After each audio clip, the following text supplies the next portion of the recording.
but the others begin to add to this. Now this is why, if you look at the Zahiri madhab, it's often called the madhab of al-wahi, the madhab of the revelation alone. I don't hide the fact that this is what I personally follow. I don't hide the fact that I personally say the Quran, Sunnah, Ijma' of Sahaba are the only sources of legislation. Okay? However, others add to this. Like we've said, you see all of these extra things and they all disagree with one another.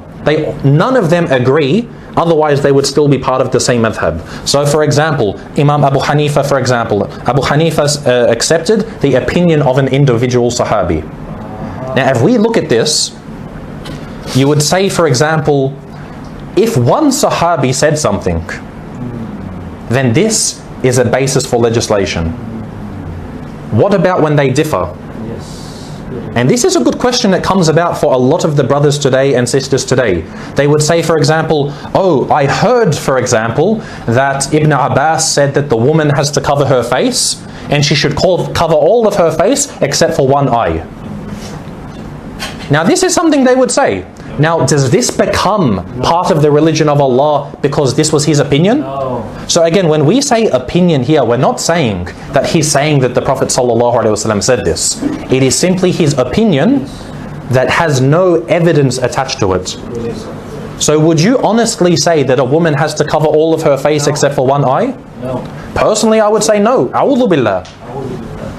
If we say that the opinion of an individual Sahabi becomes part of the religion of Allah, again we are granting the power of hukm to them. And then what do? How do you pick which Sahabi you follow?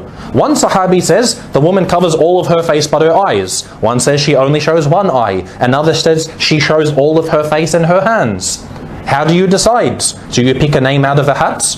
Do you choose the Sahabi that you like most? And I say this with all honesty, not saying that this is what the Imams before us did, but rather it's what a lot of the brothers and sisters fall into today.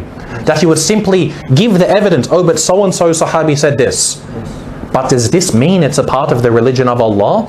No. The Sahaba differed. You would find the Sahaba many times had opinions that were clearly incorrect.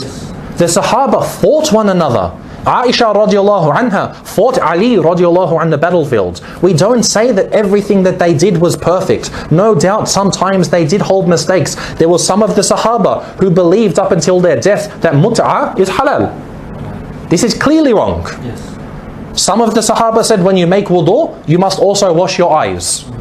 Meaning, you don't shut your eyes, you open your eyes and wash your eyes. Not surprisingly, he went blind after a short while. And I say this again with all seriousness, that we have to understand that nowhere in our religion are we told to take the Sahaba as a source of legislation.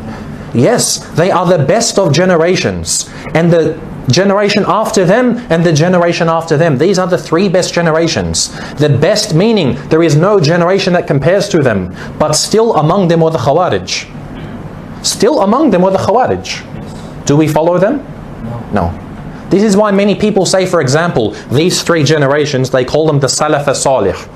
And they say, I'm a Salafi because I follow those three generations. Which of those do you follow? Do you follow the Khawarij? Do you follow the early Qadariyah? Do you follow...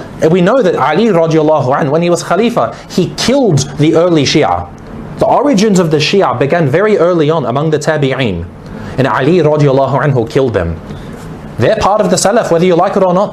Yes. Do you follow them? No. Did the Prophet ﷺ tell us? He said, yes, these are the three best generations, but nowhere are we actually told to follow them.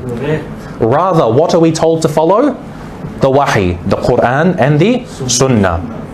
Even the Sahaba. We don't actually follow opinions of the Sahaba. And again, if someone says that we do, we ask, what are your evidences for this? Where are we told to? And you would find that they bring arguments. For example, oh, but Allah is pleased with them. Yes. And Allah being pleased with them does not mean that they are able to actually have hukm, the power of tashri'. They are not a source of legislation. And I say this while confirming that we love the Sahaba of the Prophet ﷺ. We defend their honor, and whoever defames them and abuses them is not part of this ummah. If a person were to abuse Aisha radiallahu anha, accusing her of something that she didn't do, no doubt course we would defend her honor, but I don't say that she was infallible. I don't say that everything she did was perfect and she is the mother of the believers. Rather, what we wish to do is confirm that that which is the hukm is that which belongs to Allah subhanahu wa ta'ala.